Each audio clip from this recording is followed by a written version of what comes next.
धन्यवाद सर. अतिशय मौलिक मार्गदर्शन आपण या ठिकाणी आमच्या कार्यकर्त्यांना केलेलं आहे.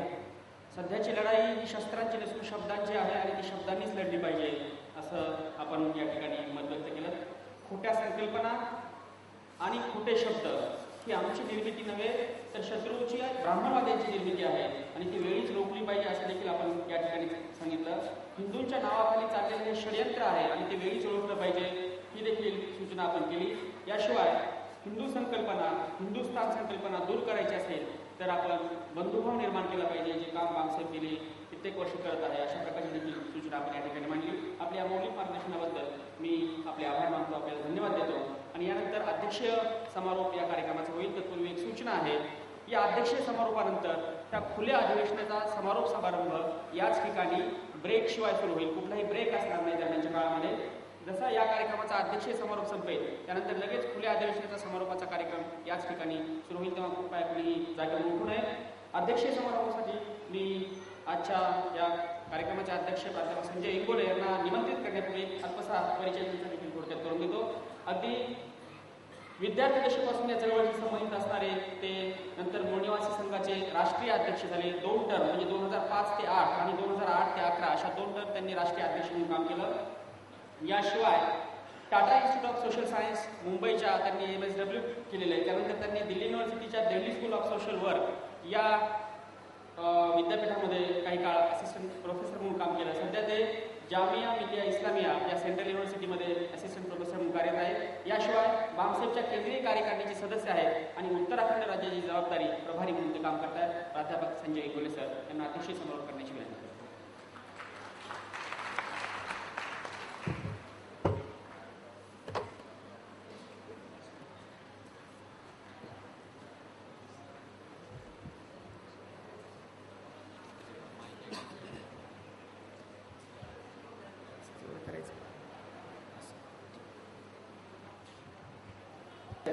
चर्चासत्रामध्ये उपस्थित धनाजी गुरव साहेब, मॅडम तीस्ता सेटलवार,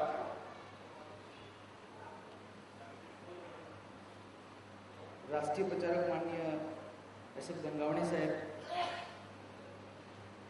आणि आमचे कार्यकर्ते. साथियों, मैं मराठी में नहीं इसमें बोल पाऊंगा, बहुत दिनों से मैं महाराष्ट्र के बाहर रहता हूँ. मैं इस चर्चा सत्र में केंद्रीय कार्यकारिणी से भाग लेने के लिए इसलिए आया हूँ, इसलिए मेरी इसमें ड्यूटी लगी है कि इस विषय पर देश भर में जो चर्चा हम राज्य अधिवेशनों में कर रहे हैं उसमें हमारे संगठन की जो सोच बनी है वो समान रूप से एक वाक्यता से सभी जगह करना चाहिए, क्योंकि हमारी केंद्रीय कार्यकारिणी में सीमित लोग हैं. 21 लोगों की केंद्रीय कार्यकारिणी है और वो लोग अलग अलग जगह के हैं. तो उन्होंने एक जगह से दूसरी जगह जाकर संगठन के कार्यक्रमों में मार्गदर्शन करना समान रूप से सब लोगों को संभव नहीं है, इसलिए ये काम अलग अलग लोगों को अलग अलग जगह पर दिया है. ये तीसरा अवसर है जहां पर मैं इस विषय के ऊपर बोलने के लिए आया हूं. उत्तराखंड, उसके बाद झारखंड और मैं अभी महाराष्ट्र में आया हूं. कुछ जगह पर दूसरे लोगों ने भी इसके ऊपर बोला है. बोरकर साहब भी अभी गुजरात और अन्य जगह पे वो जाएंगे और गए होंगे. हम इसके ऊपर केंद्रीय कार्यकारिणी ने जो सोचा, क्यों ये विषय हमने चर्चा के लिए रखा, वो प्रमुखता से हम लोगों के सामने रखना चाहते हैं. और दूसरा, इस विषय में जो भूमिका संगठन ने ली है वो भूमिका हम समाज के सामने रखना चाहते हैं. साथियों, जिस कारण से इस विषय को हमने चुना और जिस समय इसको चुना वो मैं आपके सामने रखना चाहता हूं. ये विषय हमने जब बामसेब का 29वां राष्ट्रीय अधिवेशन, पिछले साल का राष्ट्रीय अधिवेशन कुरुक्षेत्र में हुआ, उस अधिवेशन में ये विषय हमने पहली बार चर्चा के लिए रखा। जबकि इस प्रकार का विषय चुनना अपने आप में हमारे लिए कई दिनों के बाद एक अनूठी चीज थी। और दूसरा, ये उस समय हमने चुना जब अक्टूबर-नवंबर में हम अपने राष्ट्रीय अधिवेशन की तैयारी कर रहे थे। उस समय उतने संदर्भ उपलब्ध नहीं थे इस विषय की गंभीरता को लोगों को समझाने के लिए, जितने आज की तारीख में उपलब्ध हो गए। तो मैं ये वामसेक्स के कार्यकर्ता, जिनकी जानकारी के आधार पर, जिनकी प्रेरणा से हमने इस विषय को चुना, केंद्रीय कार्यकर्ता ने चुना और इसको मैं देश में चर्चा के लिए लाया, उनका अभिनंदन करना चाहता हूं कि आप लोग वास्तव में जिस चीज के लिए गुलाब साहब आपकी तारीफ कर रहे थे, कि मैं खुश हूं कि आप लोगों ने ऐसा विषय चुना, ऐसा काम करने के लिए, सृजनशील काम करने के लिए आप लोग धन्यवाद के पात्र हैं। क्योंकि जो स्टेटमेंट नरेंद्र मोदी दे रहे हैं पिछले महीना भर से, उस प्रकार का स्टेटमेंट वो लोग नहीं दे रहे थे। जो स्टेटमेंट नरेंद्र मोदी के स्टेटमेंट के ऊपर एक प्रतिक्रिया के रूप में उद्धव ठाकरे को पूछा गया, उन्होंने उसके ऊपर प्रतिक्रिया दी, वो भी सिचुएशन नहीं थी। लेकिन जब हमने इस विषय की चर्चा शुरू की, तो उन लोगों ने उस चीज को और ज्यादा हाईलाइट करने की प्रक्रिया प्रारंभ की। इंपॉर्टेंटली, जब वो ये लोग कर रहे हैं और हम अपने ऑर्गेनाइजेशन के माध्यम से ऑल इंडिया में इस विषय के ऊपर चर्चा कर रहे हैं और अपना मत रख रहे हैं, परसों के दिन प्रेस ट्रस्ट ऑफ इंडिया के चेयरमैन जस्टिस काटजू नागपुर में थे और उन्होंने ये कहा कि इस देश में हिंदू राष्ट्रवाद नहीं, भारत राष्ट्रवाद को आगे बढ़ाने की जरूरत है। What does that mean? इसका क्या मीनिंग हुआ? हम लोग, जो लोग बेलगाम तरीके से इस शब्द का इस देश की जनता को हिंदू और गैर हिंदू में विभाजित कर उनके बीच में आग भड़काने का काम कर रहे हैं, उनको लगाम लगाने का काम बखूबी कर रहे हैं, ये उसका एविडेंस है। इसका ये मीनिंग हुआ क्योंकि वो प्रेस ट्रस्ट ऑफ इंडिया के चेयरपर्सन है और एक्चुअली ये मामला बढ़ाया गया प्रेस और मीडिया के माध्यम से। हिंदू शब्द का प्रचलन ये मीडिया ही बढ़ा रहा है।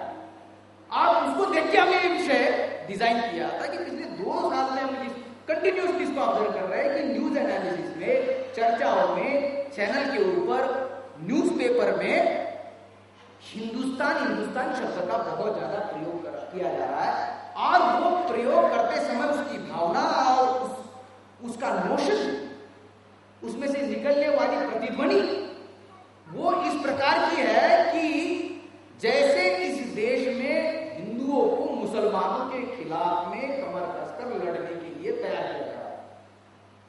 यह है उसकी भावना। अगर कोई आदमी अनजाने में इस प्रकार के शब्द का प्रयोग करता भी है, जैसे इसका प्रास्ताविक रखते समय निसर्गन जी ने इसके बारे में कहा कि ये शब्द मुस्लिम और ब्राह्मणवादी लोग ये कर रहे हैं, ये मोटी बात उन्होंने कही, उससे आगे हमको कहना जरूरी है, उसको करेक्ट करना भी जरूरी है कि इस शब्द का प्रयोग इनके अलावा भी दूसरे लोग करते हैं। बुद्धिस्ट लोग भी कर सकते हैं, क्रिश्चियन भी करते हैं, सिख भी करते हैं। मतलब हमारे समाज में भी बहुत सारे लोग इन शब्दों का उपयोग और प्रयोग करते हैं। मुझे गुरु साहब ने बताया कि उन संकल्पनाओं के हम लोग गुलाम हैं, उन्होंने दिए हुए शब्दों का प्रयोग हम जाने अनजाने करते रहते हैं। तो ये कई किस्म के लोग इस शब्द का प्रयोग कर रहे हैं। अगर वो लोग अनजाने में कर रहे हैं, बिना सोचे कि उनके ऐसा बोलने से क्या प्रतिध्वनित हो रहा है, तो वो बात बहुत ज्यादा कॉग्निजेंस लेने लायक नहीं। लेकिन जब हम देख रहे हैं कि सुलझे हुए लोग जो एक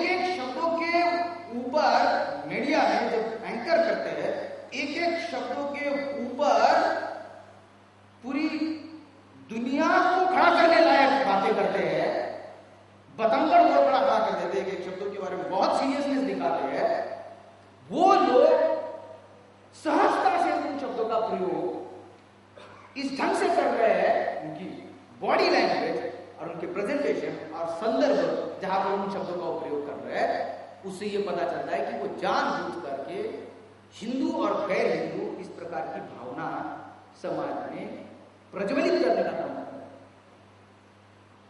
इसलिए साथियों ये हम लोगों को इसमें इंटरवेंशन करना पड़ा। जैसे फिरोज साहब ने कहा कि हम लोगों को अपने स्तर से ऊपर उठना चाहिए।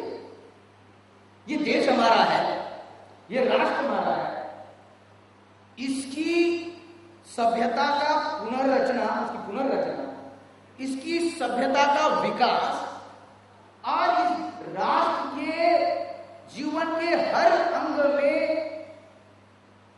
एक विकासात्मक गतिविधि आगे बढ़ाने का काम हमारे कंधों के ऊपर है। इसको बनाना, इसको चलाना, इसकी रक्षा करना हमारा काम है, ये हमको मान लेना चाहिए। अगर ये दायित्व हम अपने सर पर लेते हैं तो other than protecting our human rights, constitutional rights, particularly of the backward classes, the aboriginal people, मूल निवासी लोगों के हक और अधिकार सुरक्षित रखने के लिए जो भिन्न भिन्न आंदोलन हम लोग चला रहे हैं, उसके साथ साथ ये मूल निवासियों का जो देश है, ये राष्ट्र है, इसकी समग्र जिम्मेवारी हमारे कंधों के ऊपर है। ऐसी भावना भी हमारे अंदर वृद्धिंगत होना जरूरी है, क्योंकि कोई आदमी शासक बनने से पहले उसकी पूर्व तैयारी उसको करनी पड़ती है। किसी आदमी ने कोई जिम्मेवारी स्वीकारने से पहले उसकी पूर्व तैयारी उसको करनी पड़ती है। जब हम ये मान रहे हैं, जब ये कहा जा रहा है यहां से कि हम इसमें विश्वास करते हैं कि जाति खत्म हो जाएगी, जाति व्यवस्था खत्म हो जाएगी, ब्राह्मणवाद खत्म हो जाएगा, इसमें हमको विश्वास है क्योंकि हम काम उस दिशा में कर रहे हैं। तो जब वो खत्म होगा तो उसके बाद जो देश चलेगा, राष्ट्र होगा, समाज होगा, उसको चलाने के लिए जिन संकल्पनाओं को की जरूरत है, जिन शब्दों की, जिस शब्दावली की जरूरत है, वो सारा साहित्य, वो सारा भंडार हमारे पास हमने निर्माण करने का कार्यक्रम प्रारंभ कर देना चाहिए। इसलिए साथी इस विषय के ऊपर हम चर्चा कर रहे हैं। जब हम इस विषय के ऊपर चर्चा कर रहे हैं तो ये एक डायमेंशन उसका निकल कर आ रहा है। जब हमने शुरू किया और जब हम आज की तारीख में पूरे महीना 2 महीने से या पिछले साल दिसंबर से हम इसके ऊपर चर्चा कर रहे हैं, तो ये पर्सपेक्टिव उसके ऊपर निकल आ रहा है। परंतु जिस संदर्भ में और जिस लहजे में हमने इसको डिजाइन किया, क्या भारत को हिंदुस्तान कहना राष्ट्रद्रोह नहीं है? ये जो सवाल हम खड़ा कर रहे हैं, वो सवाल हम परिस्थितियों में खड़ा कर रहे हैं कि जब इस देश में छोटे छोटे कारणों के लिए लोगों के ऊपर राष्ट्रद्रोह का आरोप लगाकर उनको अरेस्ट करने की गतिविधि चल रही है। कश्मीर के संदर्भ में वो अरुंधति राय कुछ कह रही थी तो उसको राष्ट्रद्रोह की परिधि में ला करके उसके खिलाफ में एफआईआर दर्ज करने की प्रक्रिया चली थी। और इस प्रकार के छोटा मोटा कहीं पर कोई सम्मेलन हुआ, कोई आदमी ने कुछ कहा तो उसको डराने का कार्यक्रम हुआ कि राष्ट्रद्रोह है। परंतु खुलेआम इस देश के नाम के साथ जब खिलवाड़ किया जा रहा है और वो अधिकृत रूप से किया जा रहा है, तो फिर क्या ये राष्ट्रद्रोह है ऐसा तुमको नजर नहीं आता? ये सवाल हम पूछना चाहते हैं। ये एस्टैब्लिशमेंट को हम ये सवाल पूछना चाहते हैं, ये गवर्नमेंट को हम सवाल पूछना चाहते हैं। तुमको दिख नहीं रहा है? क्योंकि तुम्हारी ड्यूटी है इस राष्ट्र की एकता और अखंडता का बरकरार रखना। ये गवर्नमेंट इन सिटिंग, जो गवर्नमेंट अभी चल रही, जो सरकार चल रही है, उस सरकार का यह दायित्व है। राष्ट्र की एकता और अखंडता की रक्षा करना सरकार की जिम्मेवारी है। और अगर वो नहीं करते तो उनको सरकार की ताकत में रहने का अधिकार नहीं है, तुरंत उनको उठा के निकाल देना चाहिए। ये राष्ट्रपति को अधिकार है और ऐसी गतिविधियां इस देश में हुई है। जब राष्ट्र की एकता, अखंडता और संचालन जब खतरे में आया तो इस देश में राज्यों के सरकार खत्म कर दिए गए। इंदिरा गांधी की पीरियड में ऐसा हुआ और 1992 में जब बाबरी मस्जिद गिराई गई तो उत्तर प्रदेश के अलावा मध्य प्रदेश, गुजरात और हिमाचल प्रदेश की सरकारों को खत्म कर दिया गया कि उन्होंने इस गतिविधि में हिस्सा लिया, साथ दिया। उन लोगों को उस प्रतीक को तोड़ने के लिए, किसी धर्म के प्रतीक को तोड़ने के लिए उन्होंने साथ दिया, उनकी सरकारें बर्खास्त कर दी गई।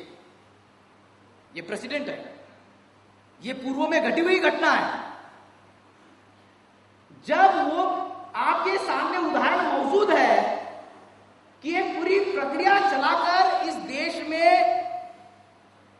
लोगों को धर्म के आधार पर बांटा गया और उनके बीच में वैमनस्य पैदा किया गया और इसके लिए कुछ लोगों को मतलब इसके लिए जो लोग सरकार चला रहे थे उनको सरकार से हटा दिया गया, उपलब्ध है। तो फिर अब खुलेआम कुछ लोग इस देश में जब हिंदू और गैर हिंदू में लोगों को बांट करके उनके धार्मिक भावनाओं को भड़काकर राष्ट्र की एकता और अखंडता को खतरे में डाल रही, आपको दिख नहीं रहा है। हालांकि हमने तो इतने ही कॉन्टेक्स्ट में ये सब्जेक्ट डिजाइन किया, हमने legal, straight legal constitutional point से इसको डिजाइन किया। हमने इसको सभ्यता संस्कृति के दायरे से इसको डिजाइन नहीं किया। क्यों? हम मोटे तौर पर ये मान के चल रहे हैं कि हमारे संविधान में जो परिकल्पनाएं आई है, जो संकल्पनाएं आई है, वो संकल्पनाएं काफी चिंतन विचार करने के बाद आई है। उसमें बहुत सारी कल्पनाएं जो है और बहुत सारी संकल्पनाएं उसके अंदर की जो है वो अपने आप में परिपूर्ण है। जैसे भारत का नाम भारत है, इसके ऊपर डिबेट डिस्कशन हुआ कॉन्स्टिट्यूशन असेंबली में, और बाबा साहब अम्बेडकर ने खास करके जब वो आर्टिकल 1 पारित हुआ जिसमें भारत इंडिया का नाम है, क्या है पहला article? India that is Bharat. पहला article, the constitution of India starts with this. Bharat का संविधान यहां से शुरू होता है, India that is Bharat. India जो भारत है, ये जो स्टेटमेंट, ये जो 3 लफ्ज है, ये 3 दिन की लंबी बहस के बाद ये संविधान सभा में पारित हुई और उस प्रस्ताव में हिंदुस्तान शब्द भी था। Very important to be noted, ये हमको नोट कर लेनी चाहिए इसकी कि ये शब्द था और भी 2-3 शब्द उसके साथ थे। भारत राष्ट्र को हो, यूनियन ऑफ इंडिया को हो, यूनाइटेड स्टेट्स ऑफ इंडिया को हो, इस प्रकार के प्रस्ताव थे जो रिजेक्ट हुए। जब संविधान में डिबेट डिस्कशन करके ये शब्द पारित हुआ और वो कानून में तब्दील हुआ, ये शब्द केवल मतलब सिद्धांत नहीं है, वो नियम का हिस्सा बन गया क्योंकि वो आर्टिकल है, India that is Bharat, article 1। जब ये नियम बना, कोई भी पर्याय हमारे सामने होंगे, जब ये बना तब अब वो पारित हो गया। जब पारित हो गया वो स्वीकार हो गया। अब स्वीकार हो गया तो उसको अमल करना है जब तक दूसरा नहीं बनता। जब तक दूसरा नहीं बनता तब तक वो कानून है डेमोक्रेसी में। जो बना हुआ है, डिबेट डिस्कशन के बाद बना हुआ है, उसको अगर लोग अमल नहीं कर रहे हैं तो नए सिरे से बनाने का जो अभियान, वो अलग कॉन्टेक्स्ट, उसका अलग कॉन्टेक्स्ट है। तो ऐसे सिचुएशन में जो लीगली कॉन्स्टिट्यूशनली इस्टेब्लिश्ड टर्म है, उसको अगर कोई आदमी मान नहीं रहा है, उसे डिसएसोसिएट कर रहा है, डिसअफेक्शन दिखा रहा है उसके प्रति, तो that is a matter of sedition. इस राष्ट्र की प्रतिमा जिन जिन प्रतीकों में, जिन जिन चिन्हों में प्रतीत होती है, उसके साथ खिलवाड़ या उसके साथ दुर्भावना दिखाना, उससे अपने आप को अलिप्त करना भी, डिसअफेक्शन, ये भी राष्ट्रद्रोह है। हम लोगों ने जब ये जब विषय बनाया, तब हमने कॉन्स्टिट्यूशन के दूसरे आर्टिकल को या किसी एक्ट को या लॉ को हमने रेफर नहीं किया था, ना उसको देख करके हमने ये सब्जेक्ट बनाया। सिंपल स्ट्रेट माइंड से हमने बनाया इंडिया दैट इज भारत। जब ये कॉन्स्टिट्यूशन में है तो इसको ना मानना सिंपल राष्ट्रद्रोह है। और कोई चीज हमको एक साधे आदमी को उसको सिद्ध करने के लिए जरूरत नहीं है। With confidence we said India that is Bharat, अगर ऐसा है तो इसको राष्ट्रद्रोह मानना चाहिए। लेकिन फिर भी क्योंकि हम उसके एक्सपर्ट नहीं हैं या समाज में इसके प्रति और ज्यादा जानकारी हमको मिल सकती है, इसलिए हमने उसको ओपन क्वेश्चन के रूप में इसको रखा कि क्या भारत को हिंदुस्तान करना राष्ट्रद्रोह नहीं है। और ये चर्चा करके लोगों को हमने इसको इन्वाइट किया, लोगों को किया। पहला इन्विटेशन हमने डॉक्टर चहल को दिया, अजीत चहल, कुरुक्षेत्र यूनिवर्सिटी में लॉ के एसोसिएट प्रोफेसर। उन्होंने विषय लिख लिया। मैं, हमारे राष्ट्रीय अध्यक्ष परमार साहब, जनरल सेक्रेटरी डीआर आर्या, हम तीनों थे गाड़ी में। हम अपने अधिवेशन के स्थान को बुक करने के लिए कुरुक्षेत्र गए हुए थे और चहल जी उनकी गाड़ी लेके हमको सेवा दे रहे थे, भिन्न भिन्न जगह दिखा रहे थे। तो उनको हमने कह दिया कि ये विषय हमने बनाया है और आप इसके ऊपर एक वक्ता बन जाइए। उन्होंने कहा इंटरेस्टिंग, उन्होंने नोट किया। फिर हम वो 2-4 जगह देखी, हमने तय किया कि कौन सी जगह हमको सही होगी और हम तीनों लोग रेलवे स्टेशन पे, उन्होंने हमको छोड़ दिया, वो घर चले गए। घर जाने के बाद उन्होंने आधे घंटे बाद हमको फोन किया कि ये जो आपने सब्जेक्ट रखा है, ये सब्जेक्ट में आप मॉडिफिकेशन कर लो। क्यों मॉडिफिकेशन करना? नहीं, कानून में कोई प्रावधान नहीं है इसको राष्ट्रद्रोह करने का, कहने का। भाई हमारे अध्यक्ष जी जो अभी फिलहाल है, इज वेरी स्ट्रिक्ट डेमोक्रेट। उन्होंने कहा it is decided in the central executive committee of council, we will not change. अभी डिस्कशन के बाद ही कोई परिवर्तन हो सकता है, पहले डिस्कशन होगा। बोले अरे यार मैं बता रहा हूं, मैं ला का आदमी। बोले आप ला के रहो या कुछ भी रहो, हमने भी सोच के बनाया, आप अपना जो भी भाषण देना है दे देना। 3 बार उन्होंने रिक्वेस्ट की। उनको लगा है परमार साहब नहीं समझ रहे, उन्होंने आर्य जी से बात की कि वो तुम सब्जेक्ट को चेंज को, आर्या साहब मुझे कह रहे, संजय को ऐसा कह रहे। मैंने कहा सर अध्यक्ष जी बैठे हुए और उन्होंने जो बोल दिया दैट इज ए मतलब final word, because it's a technical matter, let there be a discussion. अगर उन्होंने कोई दूसरी चीज हमको समझानी है कि कानून में इसका कोई प्रावधान नहीं है ऐसा कहने का, तो वो ये कह रहे हैं, एक कानूनी आदमी कह रहा है कि कानून में ऐसा शब्द उपलब्ध नहीं है। कैसे देख रहा है वो आदमी? सिंपल देख रहा है कि कानून में क्या ये लिखा है कि अगर कोई आदमी इस देश को हिंदुस्तान कहे तो राष्ट्रद्रोह होगा, ऐसा सिंपल थोड़ा लिखा रहता है। अरे भाई फिर उसको कानून जो बनते हैं वो जनरल सिचुएशन में बनते हैं। हर सिचुएशन को एक जेनरिक अंडरस्टैंडिंग से उसको इंटरप्रेट करना पड़ता है, समझना पड़ता है। वो स्पेसिफिक सिचुएशन के लिए जेनरिक एक्सप्लेनेशन उसमें होता है, तो वो कह रहे हैं उसमें कुछ नहीं है। मोर इंटरेस्टिंग, चलो वो आदित्य साहब तो मान गए, जो मुझे कहना है मैं कहूंगा। बाद में जब उनके पास पॉम्पलेट हमारा चला गया, इसमें जो भी हमने एक्सप्लेनेशन लिखा और वहां आकर के उन्होंने जो भाषण दिया, आधा हमारे पॉम्पलेट में जो लिखा है वही उन्होंने भाषण दिया। आप उसको चेक कर लेना, ये पॉम्पलेट भी है, वो राष्ट्रीय अधिवेशन का विशेषांक भी है। It means you could adopt the line of thinking. He adopted the line of thinking. उन्होंने भा को ज्ञान, रथ को सदा कार्यरत, भारत मतलब ज्ञान में सदा कार्यरत, वो जो एक्सप्लेनेशन हमारे पास था उसको उन्होंने अडॉप्ट किया, वो उन्होंने दिया, वो हमारे पास डॉक्यूमेंटेड है। And he spoke and he never said in his speech, वहां पर उन्होंने कहा ही नहीं कि इसके लिए कोई प्रावधान उपलब्ध नहीं है। उन्होंने कहा कि और पुख्ता इसके लिए किया जा सकता है, और कहां से इसको हमको मिल सकता है, सहारा मिल सकता है ये कहने के लिए, वो भी उन्होंने कुछ ला करके बता दिया। लेकिन उस चर्चा में एक व्यक्ति आ नहीं सके जिनका नाम उस चर्चा में था। वो थे आनंद श्री कृष्ण, जो एसेंस ऑफ बुद्धिज्म किताब उन्होंने लिखी, और वो गवर्नमेंट ऑफ इंडिया के ऑफिसर। उनको अंतिम समय तक लाने की जिम्मेवारी मेरे ऊपर थी, दिल्ली से कुरुक्षेत्र लाने की। मैं आखिरी दिन तक उनके साथ संपर्क में रहा।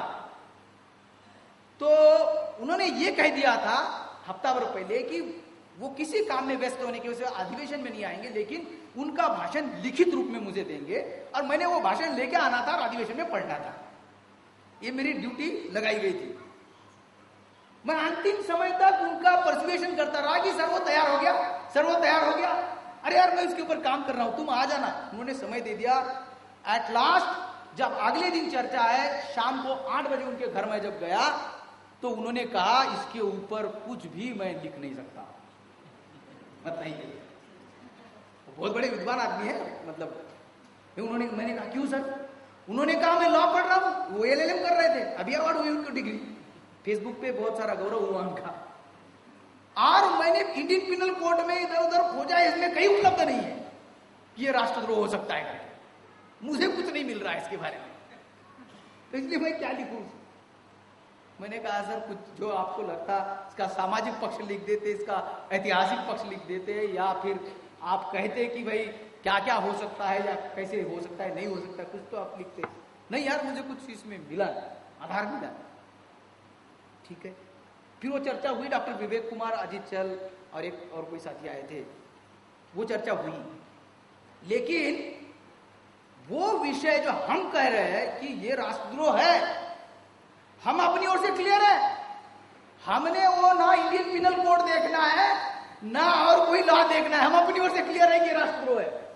सिंपल भावना से हम क्लियर है इसके बारे में कि राष्ट्र के संविधान के प्रियम्बल में भी लिखा हुआ है कि हम एक धर्मनिरपेक्ष समाजवादी गणतंत्र है। जबकि ये दोनों भी शब्द, धर्मनिरपेक्ष और समाजवादी, ये जब संविधान पारित हुआ तब रिजेक्ट हुए शब्द थे। इंदिरा गांधी ने बाद में जबरदस्ती से ये शब्द संविधान में अपने फायदे के लिए, अपने बचाव के लिए डाले, जिस पीरियड में उसने इमरजेंसी लगाई थी, उस हालातों को देखते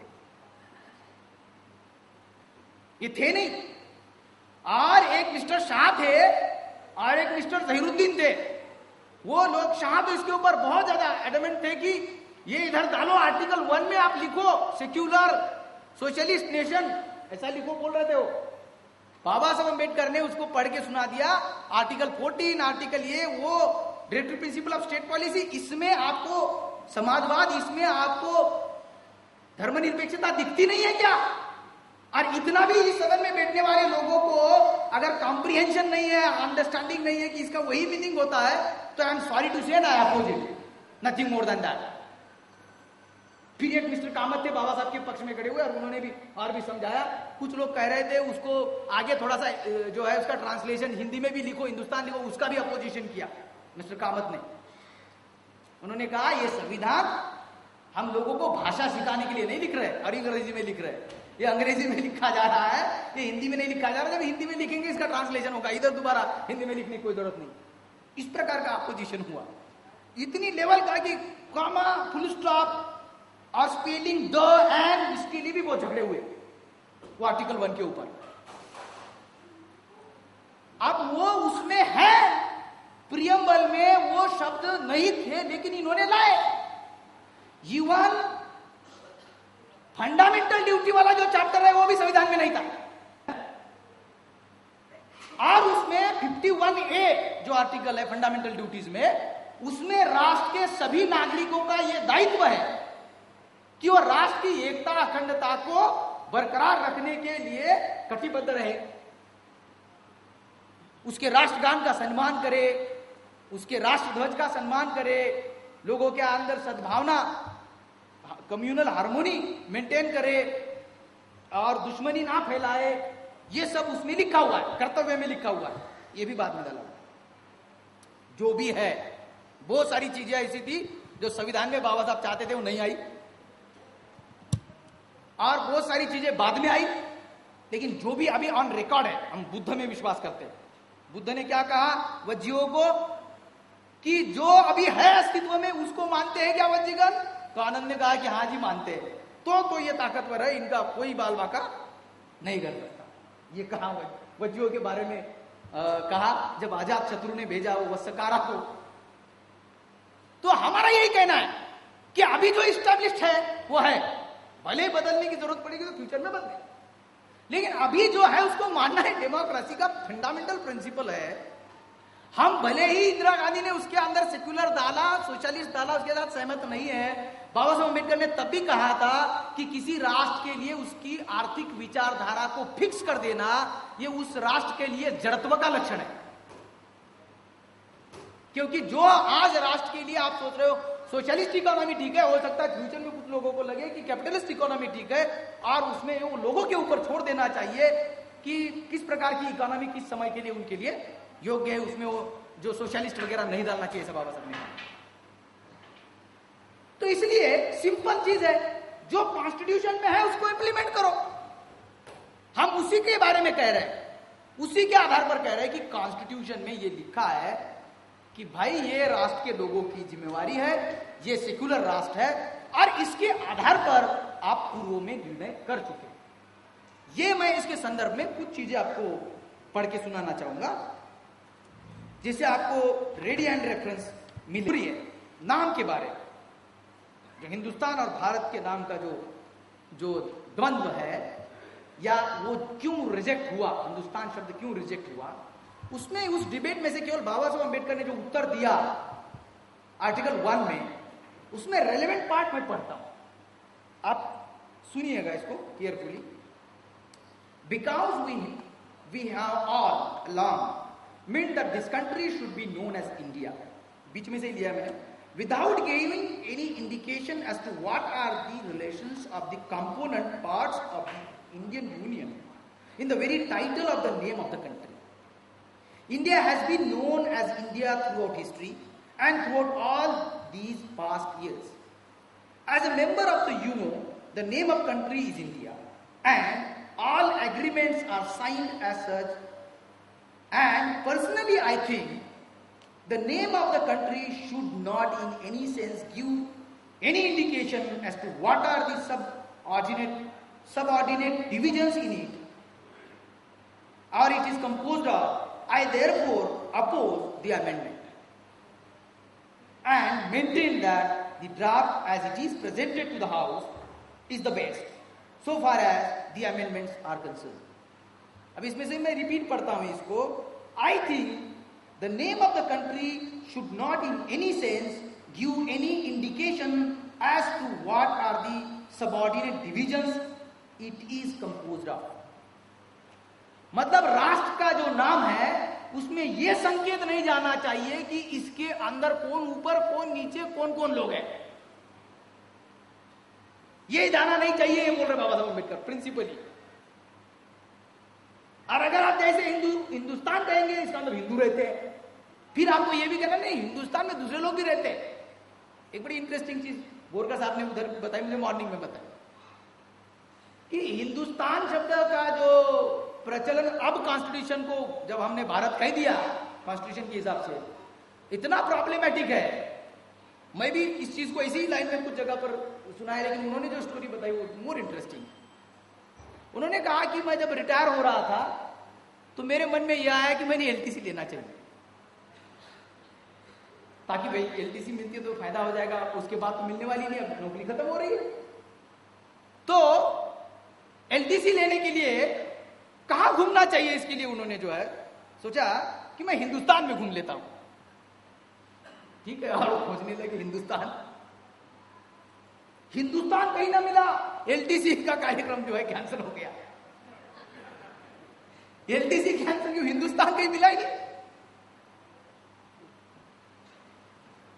भाई मैं भी ये कह रहा हूं कि आज की तारीख में अगर जर्नलिस्ट लोग कुछ कहानी हिंदुस्तान के बारे में लिख रहे हैं, ठीक है, और उस कहानी को दूसरे राष्ट्र में कई लोग रेफर करना चाहते हैं, वो कहानी उनको वेबसाइट पे मिली, हिंदुस्तान में ऐसा होता है, तो वो लोग सोचेंगे हिंदुस्तान कहां पर है, वो मैप में खोजेंगे, रिसर्च करने वाले लोग यूनो खोजेगा मैप में, अरे हिंदुस्तान में बड़ा अन्याय हुआ, यूनो के पास कहानी गई, यूनो खोज रहा हिंदुस्तान का है, हिंदुस्तान कहीं ना मिले। भाई हिंदुस्तान कहां है? तो जो आप डॉक्यूमेंट, दस्तावेज क्रिएट करोगे वो यूजलेस डॉक्यूमेंट होगा, वो कंफ्यूजन क्रिएट करने वाला डॉक्यूमेंट होगा। इसलिए जो प्रॉपर ऑफिशियली डिक्लेयर्ड नाम है आपको उसी का उपयोग और प्रयोग करना चाहिए, और ये आग्रह का विषय है। जैसा गुरु साहब ने कहा कि हमने अपने लोगों को इसको समझाने के लिए जो अपना व्यवहार है वो एमिकेबल, एक मैत्रीपूर्ण होना चाहिए। इसलिए मैं कह रहा हूं कि आग्रह का विषय है मूल निवासी बहुजन के लिए। जैसे LIC में लिखा रहता है ना, पॉलिसी में क्या लिखा रहता है, लाइफ इंश्योरेंस में, insurance is a matter of solicitation, है ना, बीमा आग्रह की वस्तु है। ये हमारे आग्रह का विषय है कि गलती से अगर आप हिंदुस्तान कह रहे हो तो छोड़ दो, नहीं तो मुश्किल में आ जाओगे। वो भी समझाते हैं ना LIC वाली के, यदा कदाचित आपके साथ गलत हो जाए तो काम में आ जाएगी LIC ऑफ इंडिया। हम बामसेब की ओर से अपील कर रहे हैं, इंडिया दैट इज भारत, प्रेम से इसको मानो, नहीं तो कोर्ट में जाने का भी सोचा जा सकता है, क्योंकि ये राष्ट्रद्रोह है। अब कोर्ट में कैसे जा सकते हैं? I'll take you to the penal code. वो कह रहे थे कि पिनल कोड में कुछ नहीं मिला। हमने पिनल कोड को पढ़ा, पिनल कोड 124A ये सिडिशन का है, राष्ट्रद्रोह का कोड है।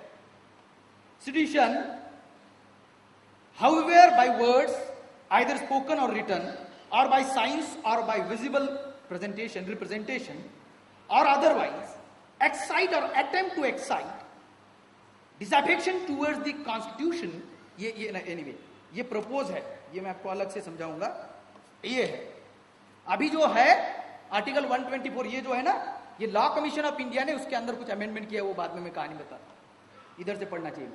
however by words either spoken or written or by sign or visible representation or otherwise bring or attempts to bring into hatred or contempt or excite or attempt to excite disaffection towards the government established by law in India shall be punishable with imprisonment for life.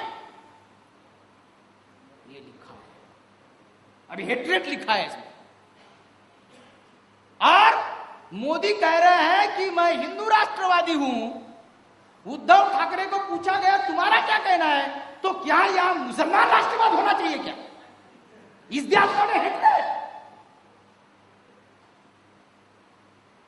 भाई क्यों नहीं? यहां Buddhist आदमी भी है, या सिख आदमी भी है, जैन भी है। और ये हमने नहीं, ये करेक्शन तुम्हारे परदादाओं ने, तुम्हारे सगे संबंधियों ने, इंदिरा गांधी ने कर रखा है संविधान में। सेक्युलर उन्होंने कर रखा है, तो अमल करो। तुम हेट्रेट फैला रहे हो, हेट्रेट लिखा हुआ है इसको, और एक्साइट डिसअफेक्शन। अगर इस राष्ट्रीय पार्लियामेंट के प्रति डिसअफेक्शन कोई फैलाता है तो वो राष्ट्रद्रोह है, और उसको पूरे आजीवन कारावास की सजा हो सकती है। थोड़ा कम टाइप का होगा तो थोड़ी बहुत कम सजा हो सकती है, ऐसा आगे लिखा है, मैं पढ़ूंगा नहीं उसको क्योंकि अभी तो हमको इम्प्रिजनमेंट ही चाहिए। तो लेकिन इसके बारे में इन 1970 में इसके बारे में बड़ी प्रॉब्लम क्रिएट हुई। 70 के दशक में जब कुछ लोगों को यह लगा कि इस देश का जो संविधान है, वो संविधान में जो हमको हक और अधिकार दिए हैं, स्वतंत्रता दी है अभिव्यक्ति की वगैरह वगैरह, वो मिल नहीं रहा है हमको। लोगों को बड़ा गुस्सा आया, कुछ लोगों को, तो कुछ लोगों ने संविधान की कॉपियों को जला दिया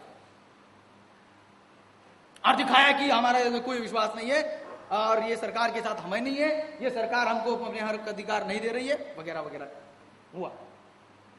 1971 में 42वां जो लॉ कमीशन होता है, लॉ कमीशन अपॉइंट होता है, इंडियन लॉ कमीशन, उसके रिपोर्ट में उन्होंने इसका दखल लिया कि संविधान की कॉपी जला देना यह खतरनाक चीज है, मतलब इस देश के कानून में अविश्वास जताना है और वो राष्ट्रद्रोह होना चाहिए, ये उन्होंने नोट किया।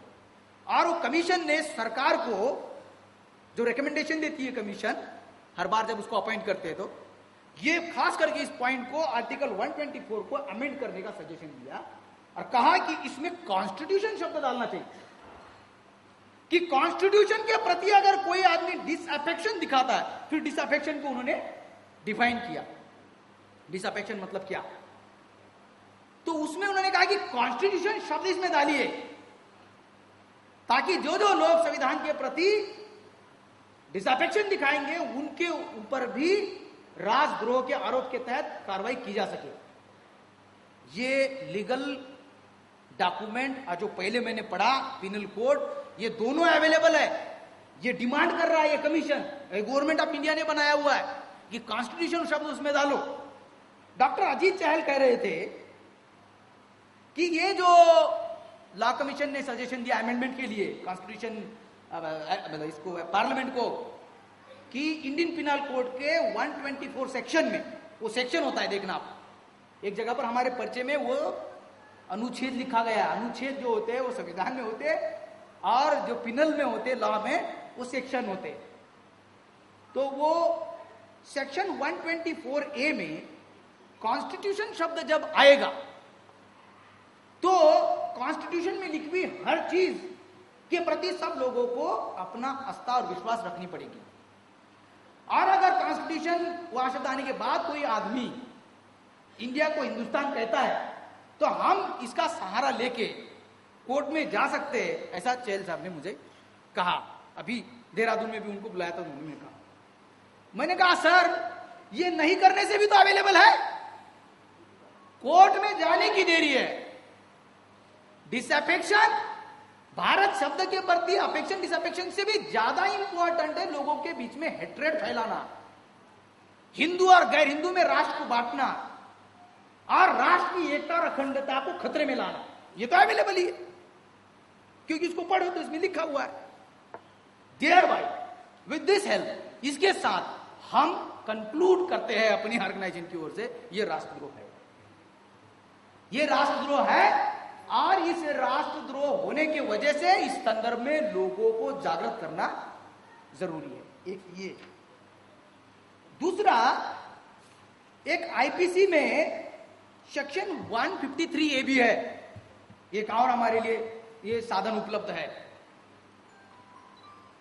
ये it deals with promoting enmity between two groups or groups on the ground of religion, race, place of birth, residence, language, etc. जो ठाकरे कर रहा है, ये मराठी मानुस वाला जो कर रहा है, लैंग्वेज के आधार पर जो दो ग्रुप के बीच में झगड़ा लगाने का काम कर रहा है, दुश्मनी की भावना फैला रहा है, इसके लिए ये आईपीसी 1860 का जो कानून है उसके सेक्शन 153A में ये प्रावधान है। ये and doing acts prejudicial to maintenance of harmony, मतलब राष्ट्र में सद्भावना बरकरार रखने के लिए ये इंजूरियस है। प्रिजुडिशियल मतलब हार्मफुल है। ऐसी जो भी चीज जो धर्म, वंश, जन्म का स्थान, रहने की जगह और भाषा के आधार पर अगर लोगों के बीच में दुश्मनी फैलाने का काम कोई करता है तो वो काम उसके प्रति भी उसको पनिशमेंट होना चाहिए। ये सेक्शन 153A में है, अवेलेबल है। तो फिर और एक दूसरा सबूत हमारे पास, ये लीगल, मैं कह रहा हूं कि हमने जो सब्जेक्ट शुरू किया ना, ये लीगल डायमेंशन से किया। जब लीगल से किया तो लीगल पहले मैं आपके सामने रखना चाहता हूं। मैंने आर्टिकल 51 जो फंडामेंटल राइट है उसका उल्लेख आपके सामने किया कि ये भी हमारे पास उपलब्ध है। तो साथियों, ये जो मैकेनिज्म है कॉन्स्टिट्यूशन और इंडियन पिनल कोड, इसके आधार पर हमारे राष्ट्र के नाम को दूसरे शब्दों में कहना, हिंदुस्तान खास करके कहना, एक धर्म के संदर्भ में कहना, ये राष्ट्रद्रोह है। ये हम लीगल मैकेनिज्म से इसको प्रूव कर सकते हैं। दूसरा ये कि अब ये प्रूव करने के लिए कि वो राष्ट्र की एकता और अखंडता खतरे में डालता है, थोड़ा सा उसका उस शब्द का जो ऐतिहासिक परिप्रेक्ष्य है उसके तरफ मैं आपका ध्यान आकर्षित करना चाहूंगा। जो गुरु साहब ने सिंधु और हिंदू के बारे में कहा, आई अप्रिशिएट दैट, वो सही उन्होंने एक्सप्लेनेशन उसके बारे में उन्होंने दिया कि वो कंफ्यूजन फैलाने का। इसलिए हम क्या करते हैं, हम जनरली वो सिंधु भी नहीं कहते, हम इंडस ही वैली सिविलाइजेशन कहते हैं। वो अंग्रेजी वाला यूज करते हैं, इंडस वैली सिविलाइजेशन। पर इंडस में क्या होता है, उसमें स ह का कोई प्रॉब्लम नहीं आता, तो हम वो सिंध कहने का जो हम अवॉइड करते हैं। लेकिन जो शुरुआत में ही निसर्गन जी ने इसकी प्रस्तावना कहते हुए जो भावना व्यक्त की कि इसका बड़े पैमाने पे जो प्रयोग है, ये मुस्लिम लोग जो उर्दू जबान बोलने वाले लोग हैं, मुस्लिम कहने से भी ज्यादा मैं ये कहूंगा उर्दू जबान बोलने वाले जो लोग हैं इस शब्द का प्रयोग करते हैं।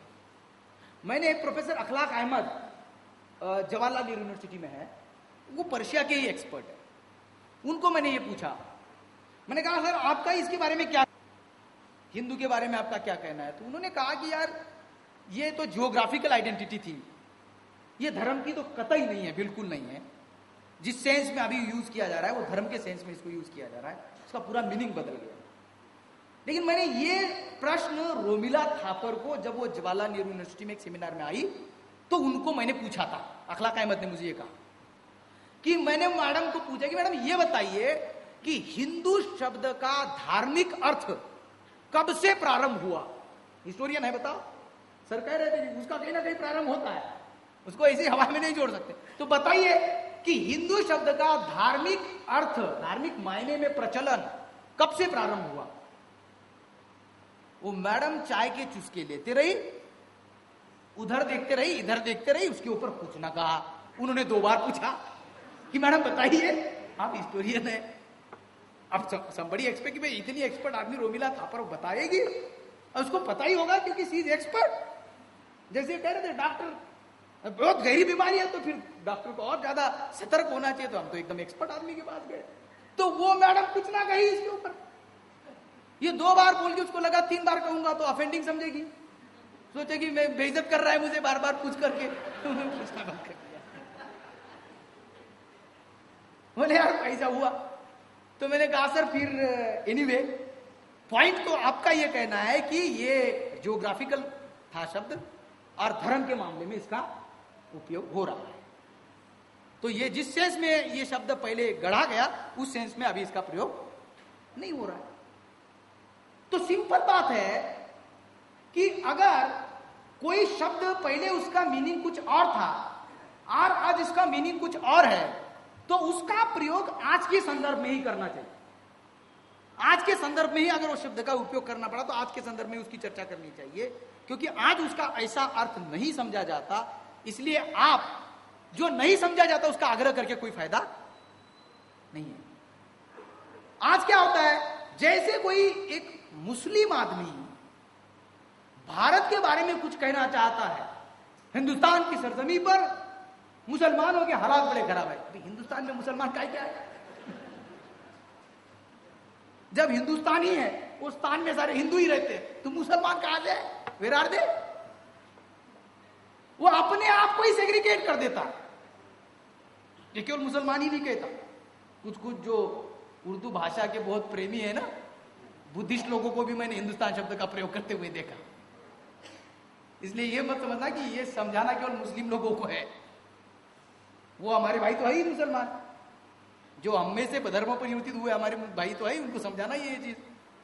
लेकिन जो हम में से जो लोग इन भाषाओं को नहीं समझते उनको भी समझाना है कि जब इस शब्द का प्रयोग किया जाता है तो दूसरे लोगों को डिमीन किया जाता है, उनका अस्तित्व नकारा जाता है कि वो यहां है ही नहीं। अब इसलिए क्योंकि वो इस राष्ट्र का सही पिक्चर नहीं देता, इस देश के जो लोग हैं उनके बारे में सही आइडेंटिटी नहीं देता, इसलिए वो एक तो गलत है। दूसरा, इसका शब्द प्रयोग करने से लोग धर्म के आधार पर बट जाते हैं और उनके बीच में एक दूसरे के खिलाफ होने की भावना उद्दीप्त होती है, वो भावना उफान में आती है। इसलिए वो शब्द अगर हम आज की तारीख में जिनके बारे में हम कह रहे हैं उसके बारे में जब पर्यायी शब्द उपलब्ध है तो उसका उपयोग और प्रयोग हमें करना चाहिए। और खास करके मुस्लिम लोगों को इसके बारे में अगर समझाना है तो जो नाम ऑफिशियली है वो लो, तो मेरा ये कहना है उन लोगों को समझाने के लिए एक तरीका हो सकता है। जैसे कुरान में इसके बारे में कहा, कुरान के 49 चैप्टर में अगर आप किसी के नाम का सही नाम उच्चारण नहीं करते, उसका नाम विद्रुप करके या उसका निकनेम भी लेते हैं, छोटा नाम भी लेते हैं, तो गलत माना जाए, वो सामाजिक अपराध माना जाए। अगर मेरा नाम संजय है और आप मुझे अगर तंजय बोलेंगे, संजय बोलेंगे, हम जी गए संजय, तो ऐसा नहीं होगा। तो वो भाई सही नहीं है, मुझे अच्छा नहीं लगता। तो कुरान ने कहा, ये गाइडलाइन प्रॉपर्ली कही गई कुरान में, ये बहुत बड़ा अपराध है, जिसका जैसा नाम है वैसा नाम लेना चाहिए। ऑफिशियल रिक्वेस्ट हुआ नहीं भाई, इसको भारत नाम लिखा है, भारत को, और ऐसा ही इसमें आपके धर्म में भी लिखा हुआ है कि भाई इसको को दूसरा कहने से जो है उसके जो इमोशन, उसकी जो भावना, उसके जो प्रतिफलित पिक्चर खड़ा होता है वो सही नहीं होता है, इसलिए आपको वो नहीं करना चाहिए, वो गलत। ऐसा भी लोगों को समझाने के फिलोसॉफी है, हमारे लोगों को कैसे अप्रोच करें, हमको अपने लोगों को प्रेम से अप्रोच करना होगा। और ये एक्सप्लेनेशन जो इस संदर्भ में हम लोगों को, अपने लोगों को साथ देनी है। तीसरा मुद्दा ये है कि अगर हिस्टोरिकल कंटेक्स्ट में हम भारत के बारे में सोचें, जो आपने कहा कि हमारे खबर से जुड़ा हुआ है, तो हम हिंदू को रिजेक्ट करते हैं, भारत को भाई एक राजा को भरत जो है उद्धार शकुंतला की कहानी उसके साथ जुड़ी हुई है। जब ये वाली चीज बाबा साहब अम्बेडकर को उस दिन ये आर्टिकल 1 हुआ, एक ब्राह्मण ने आके कहा, कांग्रेचुलेशन डॉक्टर अम्बेडकर, आपने भारत को भारत नाम दिया, आपको पेड़े काटने की भारत में पेड़े काटने नहीं थी, लेकिन लोगों ने कहा कि आपको 4 दिन हो गया था पेड़े काटने, तो बाबा साहब ने जीत पहले आगे पढ़ गए पेड़े बांटे थे, संसद में कितने लोगों ने मिठाई बांटी, बाबा की मिठाई खाई, सबको बांटी। जब भारत को भारत नाम दिया गया था तो वो कांग्रेचुलेशन कर रहा था, कांग्रेचुलेशन किया आपने भारत भारत का, जिस संदर्भ में तुम समझ रहे हो उस संदर्भ में नहीं दिया।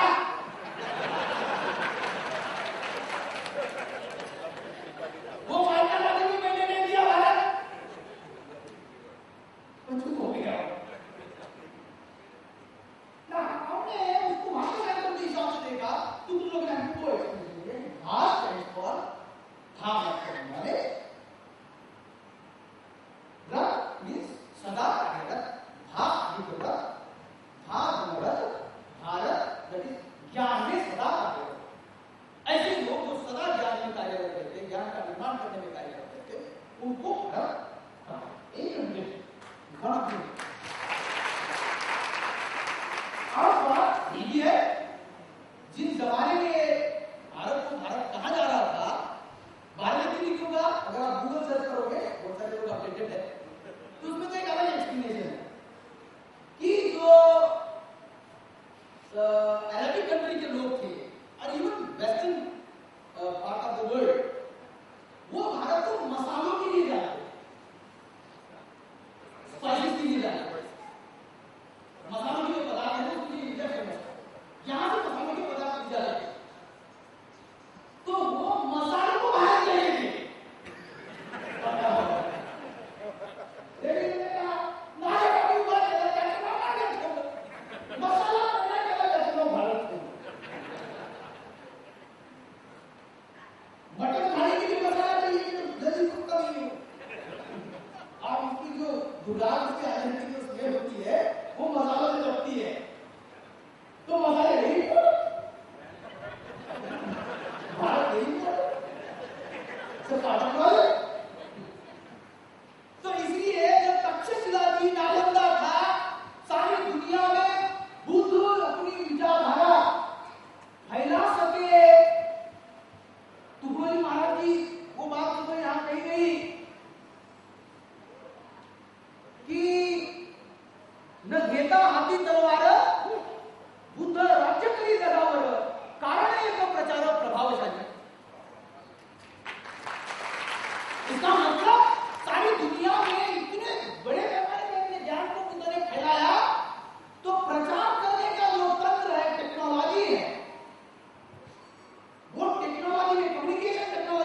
So there is symbol of knowledge. The university is there is symbol of knowledge. And in that sense, we interpret even if it is not available previously. And now we interpret. चलो भारत तो ये निकलेगा. अब हम इसको अपने बच्चों को थोड़ा सा मेरे बच्चों को बताना पड़ेगा. तो बच्चों को ये बताइएगा भारत मतलब तो ज्ञान निर्माण करने वाला जो जगह उसको भारत कहते थे. भाई यहाँ भारत ही कंटिन्यूअसली इंगेज विद भारत. ये हम अपने बच्चों को अगर एक्सप्लेनेशन देते हैं क्योंकि कॉन्स्टिट्यूशनली स्टैब्लिश्ड है तो मुझे लगता है ये पर्याप्त हमारे पास एक्सप्लेनेशन आज की तारीख में जो एक्शन हमने लिए उसके लिए हमारे पास ये अवेलेबल है जो स्टैब्लिश्ड है. रही बात बलि राज्य स्थापन करने की, प्रोसेस चलाइए. वो अगर प्रोसेस चलेगी और वो अगर कॉन्स्टिट्यूशन में स्टैब्लिश हो जाएगा उसका एक्सप्लेनेशन देंगे, उसके ऊपर पाठ लिखेंगे, उसके ऊपर शिक्षा में उसके ऊपर सिलेबस में आ जाएगा. आज जो है इसकी रक्षा आज करनी होगी. और अगर उस प्रकार का बलि का उसमें अगर लोगों ने स्वीकार कर लिया कि चलो इसको चलो बहुत दिन हो गए भारत भारत बोलते बोलते अब कुछ अपने महापुरुषों का गौरव भी करते हैं, अब इसको बलि राज्य भी बोलते हैं. वी डोंट माइंड अगर आप ऐसा फ्यूचर में करते हैं तो कोई, लेकिन वो हमारे लिए प्रोग्राम नहीं हो सकता.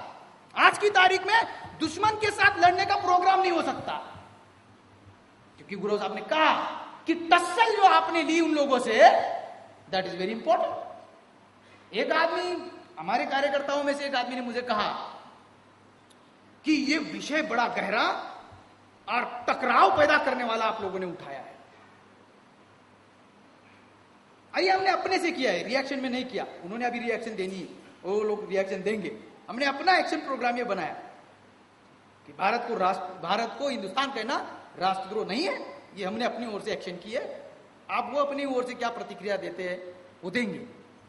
तो वो अगर टक्कर वाला मामला हमने क्रिएट किया तो टक्कर उस पॉइंट पे लड़नी पड़ेगी जिस पॉइंट पे अगर हम टक्कर नहीं लड़ते तो हमारे लोगों को वो कुचल देंगे, इसलिए उसको लड़ना होगा.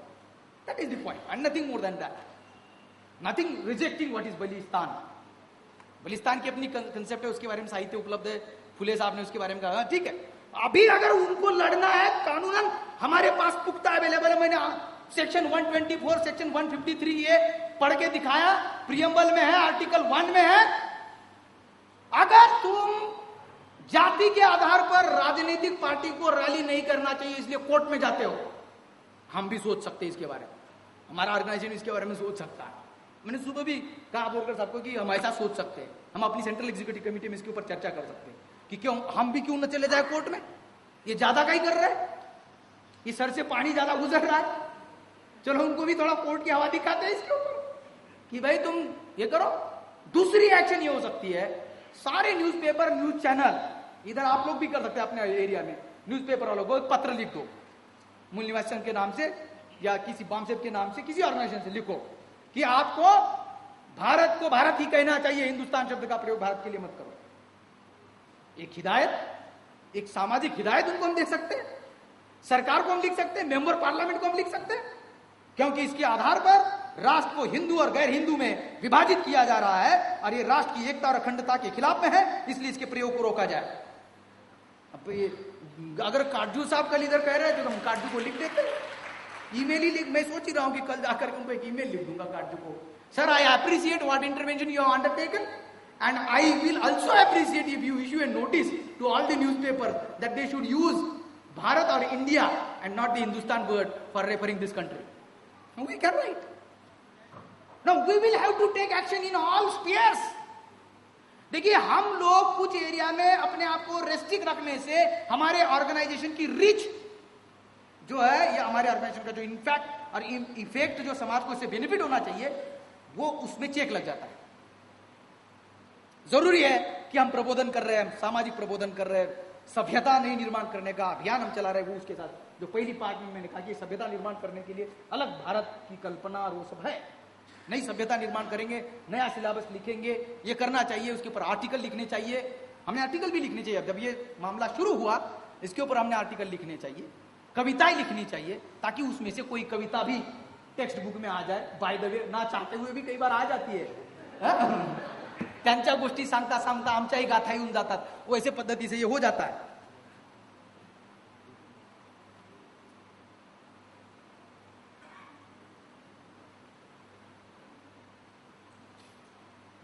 तो ये जो है किसी ने लिख के भेजा कि भाई 6ठी क्लास के सिलेबस में आजा, ये लिखा है एनसीईआरटी में 6th क्लास में ट्राइब से लिया ऐसे पढ़ा रहे हैं जो ट्राइब्स मूल निवासियों के ही है, मीत का एक्सप्लेनेशन दिया जाए. मतलब इंडिया शब्द ट्राइब से लिया ऐसा बोल रहे हैं. भारत ट्राइब से लिया, ट्राइब से ये शब्द लिया. हाँ हाँ हाँ, वो एक है, वो एक एक्सप्लेनेशन है. हाँ, वो रियलिटी है कि वो एक गण था जो आर्यों के साथ लड़ा. यस यस, भरत नाम का एक गण था, ट्राइब थी, गण मतलब ट्राइब था, वो आर्यों के साथ लड़ा और अजिंक्य रहा. और बाबा साहब अम्बेडकर ने एक्चुअली इस सेंस में इसको लिया था.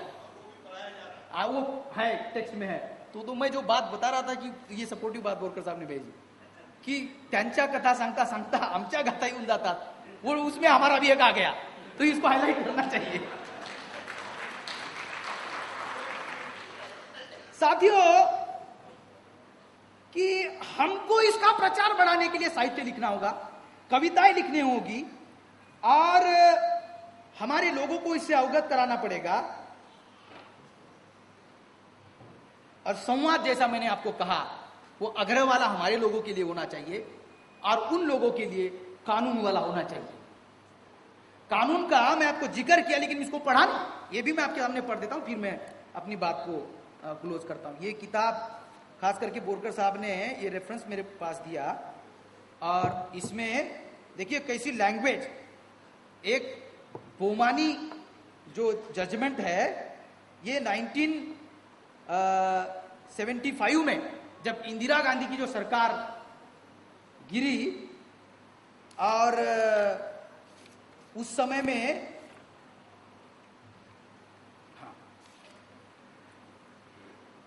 जब राष्ट्रपति शासन लागू हुआ और उसके माध्यम से जो मैंने कहा कि गुजरात, मध्य प्रदेश और हिमाचल की सरकार को बर्खास्त कर दिया गया क्योंकि उन्होंने बाबरी मस्जिद है, ये 92 की कहानी है, ये खत्म कर दिया गया उस सरकारों को इसलिए कि उन्होंने उस प्रकार के अनसेक्युलर काम में पार्टिसिपेट किया, इंक्लूडिंग उत्तर प्रदेश. देखिए जजमेंट में कैसा लिखा है, मैं पढ़ता हूं इसको.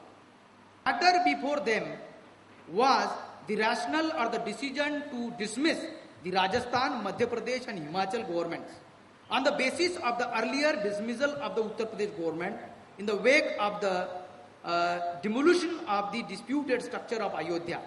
While secularism is a basis feature of the constitution, Sawant J and Kuldeep Singh J held that any profession and action which go counter to the creed of secularism are prima facie proof of conduct in defiance of the constitution. जीवन देखिए ये बनता है proof. अगर कोई भी चीज go counter to the creed of secularism, धर्मनिरपेक्षता के खिलाफ में कोई एक्शन अगर जाती है तो are prima facie proof of conduct in defiance of the constitution, constitution के खिलाफ करने के बराबर हो जाता है. Jeevan Reddy and J and Agrawal J interestingly held that any party which seeks to fight election on the basis of the plank that has the proximate effect of eroding the secular philosophy of the constitution would be guilty of following an unconstitutional course of action. मतलब अगर कोई party अगर कोई party धर्मनिरपेक्षता के आधार पर election लड़ना चाहती है तो वो पार्टी भी, तो ये एक हमारे पास ऑलरेडी उपलब्ध है 92 की केस कि उन सरकारों को खत्म कर दिया गया. अब लोग अपने सरकार बनाने के लिए जो मैनिफेस्टो की बात कर रहे हैं, अपने प्रचार की बात कर रहे हैं, उसमें अगर धर्म के आधार पर जनता को बांटने की बात करती है कोई पार्टी, तो वो पार्टी अनकॉन्स्टिट्यूशनल एक्शन कर रही है, उसके ऊपर बयान रखना चाहिए. और जो पार्टी उसको साथ अगर दे रही, सरकार बैठी हुई ऐसी गतिविधियों को साथ दे दो, वो सरकार को भी राष्ट्रपति ने एक्चुअली खत्म कर देना चाहिए। और इसके लिए क्या करना चाहिए? ये बोमाई केस में कोर्ट में गए थे लोग, कोर्ट को रिक्वेस्ट करनी चाहिए, किसी ने पत्र लिख करके। कोर्ट तो किसी भी चीज का कॉग्निजेंस जो है पीआईएल में ले सकता है, पत्र लिखने से भी ले सकता है, वैसे हमारे मूल निवासियों का लेगा नहीं, लेकिन हमें लिख देना चाहिए। क्योंकि ये लोग जब हमारे सामने सार्वजनिक जीवन में खड़े होंगे तो हम उनको कह सकते हैं कि तुमको आगाह किया था ऐसा करने के लिए, तुमने ये नहीं किया, तुम स्वयं बायस थे, तुम्हारी वजह से ये परिणाम हुआ, इसलिए देखते हैं कि ये राष्ट्र को अब हमने कैसे चलाना चाहिए। राष्ट्र को हमने अपने हिसाब से, हमारे संविधान में जो हमारी आस्था विश्वास है उसके हिसाब से चलाने के लिए अपने आप को साथियों तैयार करना चाहिए। और इस विषय के ऊपर आग्रह से इसका प्रचार और प्रसार हमने करना चाहिए, क्योंकि ये आपके सामने आइडियोलॉजिकली अपने दुश्मन को सेग्रीगेट करने का इंस्ट्रूमेंट है, दुश्मन को खुला गिराने का ये इंस्ट्रूमेंट है कि ये लोग राष्ट्र निर्माण की प्रक्रिया के खिलाफ में गतिविधि कर रहे हैं। जो राष्ट्र बना नहीं, वो मैडम कह रही थी, राष्ट्र बनने की प्रोसेस चल रही है। राष्ट्र बनने की प्रोसेस में कुछ चीजें हमने स्वीकार की है, संविधान में हमने देश का नाम स्वीकार कर लिया, भारत नाम का राष्ट्र उस हिसाब से था नहीं, सिंधु तो केवल सिंधु की तरफ था, तो ये तो पूरे अभी जम्बू द्वीप को ऑर्गेनाइज कर लिया गया, उसका भारत हो गया। और अब उसके अंदर की सभ्यता, उसके अंदर की पढ़ाई, उसके अंदर की परंपराएं, उसके अंदर रिफॉर्म की चीजें चल रही है, रिफॉर्म होना चाहिए, इसी डिमांड मूल निवासियों की ओर से आ रही है। तो इस प्रोसेस में अगर वो लोग बाधा निर्माण कर रहे हैं, राष्ट्र निर्माण की प्रोसेस में अगर वो लोग हिंदू शब्द का प्रचार प्रसार करके, धार्मिक आधार पर उसका उपयोग और प्रयोग करके अगर इस प्रक्रिया को बाधित करने की कोशिश कर रहे हैं, तो उसको हमने रोकना चाहिए। इसका संदर्भ क्योंकि अभी धर्म के कॉन्टेक्स्ट में होता है, मैं अगेन इसके ऊपर एम्फेसिस करूंगा, अब ये वो शब्द नहीं है जो पहले हिंदुस्तान कहा जाता था। सुबह मैं गंगाने साहब से और बोरकर साहब से चर्चा कर रहा था, तो इन्होंने भी कहा कि पहले जो नकाशा होता था ना, उसमें भी हिंदुस्तान लिखा जाता था, तो था वो शब्द ऐसा, लेकिन वो जमाने में था, अब नहीं है वो। उसका संदर्भ और उसके मायने भी अलग थे, आज वो मायने नहीं है। आज की तारीख में इसको जो है एक धर्म के परिप्रेक्ष्य में इसका प्रयोग किया जा रहा है। इसलिए डायलेक्ट्रिकल मटेरियलिज्म जो कार्ल मार्क्स ने समझाया, वैसा मामला है कि कोई डायलेक्ट में चीज का फिजिकल टेस्ट बदल गया, नाम वही रह गया। जैसे ये यूनिवर्सिटी में हम समझाते हैं डायलेक्ट्रिकल मटेरियलिज्म, कार्ल मार्क्स की क्या होता है जल्दी समझ में नहीं आता। मैं इसको ऐसे समझाता हूं कि इंग्लैंड के लोग, ब्रिटेन के लोग, उनको ना सफेद चीजें बड़ी पसंद आती है। White is very favourite for Britishers. तो क्या करते हैं, कहीं भी घर बनाएंगे दे विल पेंट व्हाइट, उसको व्हाइट कलर देंगे। कई व्हाइट घर बनाए, और कुछ घर जो है कई दिनों तक पेंट नहीं किया, काले हो गए। कई दिनों तक पेंट नहीं किया, वो काले हो गए, कालीमा चढ़ गया उसके ऊपर। अब उसकी फिजिकल टेस्ट जो है साइंस की लैंग्वेज में, वो कलर क्या है उसका भी काला, नाम उसका व्हाइट हाउस। वो घर हो गया काला, नाम उसका व्हाइट हाउस। अब ये हिंदू के मामले में यही कहानी है कि अभी जो हिंदू समझा जा रहा है वो धर्म के बारे में समझा जा रहा है, वो भूमि के बारे में नहीं समझा जा रहा है। इसलिए हमने क्या करना चाहिए, वो घर को पेंटिंग करने का लफड़ा करने के बजाय उसको मान लेना चाहिए काला हो गया है, आज की तारीख में ये घर काला हो गया है, हिंदू का शब्द बदल गया है, उसको बदले हुए परिपेक्ष में उसका उपयोग और प्रयोग करना चाहिए। साथियों, इन कुछ बिंदुओं को आपके सामने रखते हुए मैं इस विषय की चर्चा को यहाँ पर कंक्लूड करता हूँ। और मुझे लगता है कि करीब करीब मैं जो चीजें आपके सामने रखना चाह रहा था वो मैंने आपके सामने रखी। हमारे जो वक्तागण थे उन्होंने भी जो हमारे लिए योगदान किया इस विषय के ऊपर, अनमोल सा योगदान उन्होंने इस विषय में किया। और खास बात, ये चर्चा जो हम कर रहे हैं, अब तक जब तक चर्चा देश में हुई है, कोई विद्वान वक्तागण हमारे समाज से हमारे पास ये नहीं आए कहने के लिए कि ये जो आपने कहा कि भारत को हिंदुस्तान कहना राष्ट्रद्रोह है, ये गलत है, ऐसा अभी किसी ने हमको नहीं कहा। सबने कहा कि ये सही है, भारत को हिंदुस्तान कहना ये राष्ट्रद्रोह है। जय भीम, जय भारत।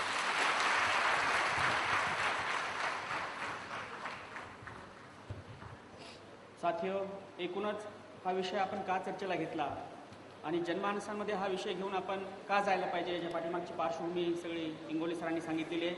हा विषय घेऊन जाताना आपण कोणत्या मुद्द्यांचा आधार घेतला पाहिजे, कोणती काळजी घेतली पाहिजे आणि कशा पद्धतीने तो सगळ्यांना पटवून दिला